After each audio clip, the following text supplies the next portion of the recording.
She was untouchable. You do not touch anybody else's girl.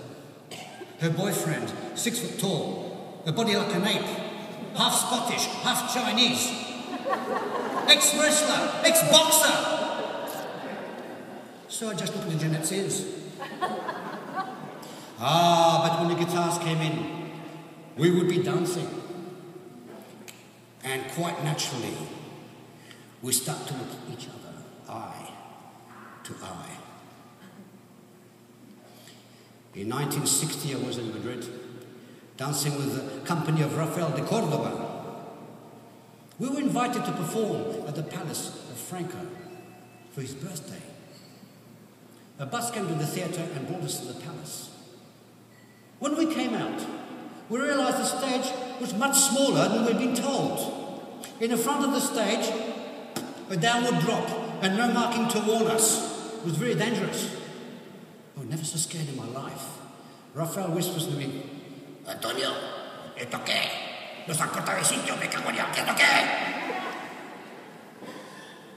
As we started dancing our first few steps, I was looking down.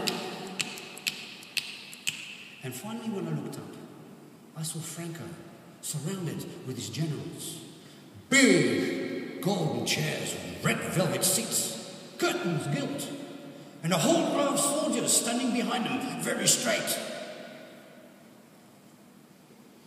And we danced. Franco sat slouched, with his head slightly bent forward, his right arm twitching upwards, as if he was tracking the time of the music, but it was offbeat. So we continued to dance. Franco's generals sat on their chairs, with their arms across their chest. And when they applauded, it was very measured. Arms straight, away from the bodies. Very few applause.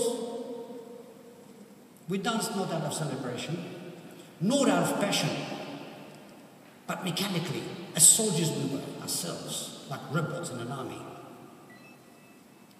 In the evening, a reception. In the palace, everything was covered with white sheets. You could not see the furniture. You could see the paintings. Goya, Rembrandt, Zumbarán, Velázquez. But why? Beautiful tiles. As we passed through, everything was covered in white like a shroud. We stood in line, one by one, to receive our gifts from General Franco. We approached, bowed, addressed him. He was still standing slouched. I shook his hand, and it was nothing more than a light touch from him. There was no strength in his right arm, it felt very cold. He turned to his aide, who was holding a tray. You were supposed to pick up the gift yourself, a solid gold cigarette case with his emblem, La Granja de Franco, 1960.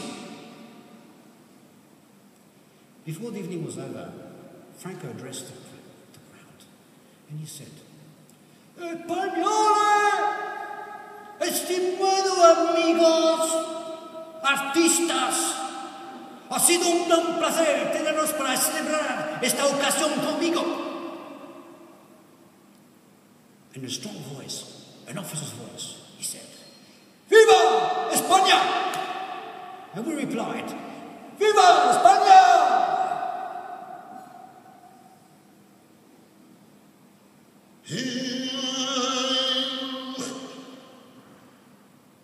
Y a mí me mete